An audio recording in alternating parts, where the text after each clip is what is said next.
So what's the big deal about porn now? It's been around forever. What is different now?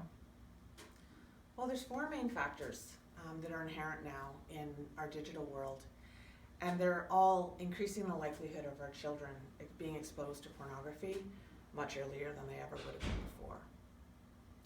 The first is access and opportunity. In the past, we used to have to go as adults to the store, to a local store, and buy porn or whatever we were going to buy, magazines, videos. And a lot of people didn't want to do that. A lot of people didn't want people to know that that's what they were looking at or they were interested in, so most people didn't.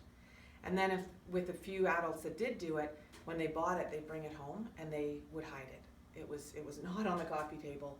And if kids wanted to look at it, they actually had to go looking for it. It was not easy to find.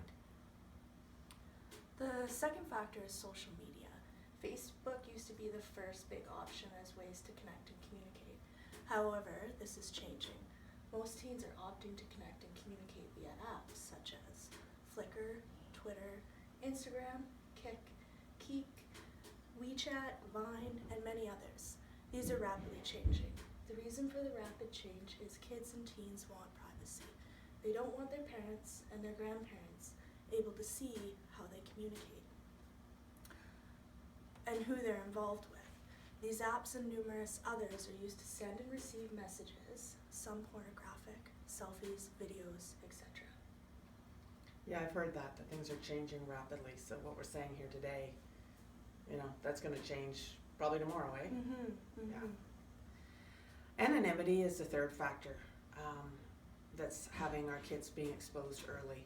Many people assume that what I look at online is anonymous, that people can't see what I'm doing. So when I'm shopping, when I'm buying music or downloading movies and things like that porn, whatever I'm doing, that nobody knows, and that's not true.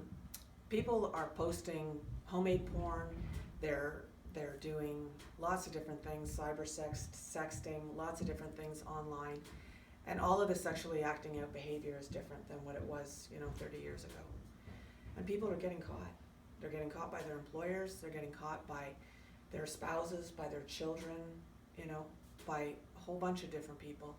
And this is causing a great deal of problem. They're also getting caught by the criminal justice system because there's a lot of stuff on porn that is illegal. Anything involving children, other marginalized groups or vulnerable populations like animals and older people, handicapped people.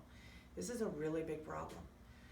And this is all rapidly increasing how much is being monitored. So I think it's quite naive that people think that they're getting away with this, there's anonymity, because there isn't as much as we think. And this is really causing havoc in our families and in our jobs.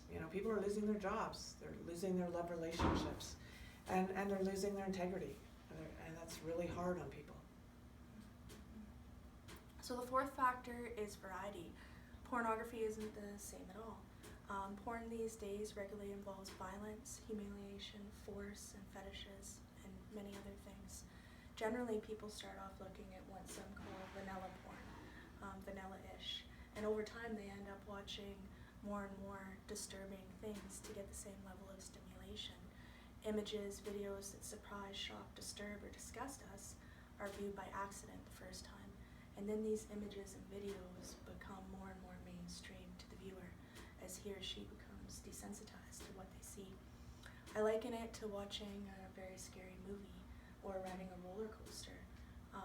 The more you do it, the more you need to get the same similar adrenaline and that rush. This causes confusion and conflict in our relationships and expectations of others. So in summary, there's four main factors that are inherent in the digital world now that wasn't the case before.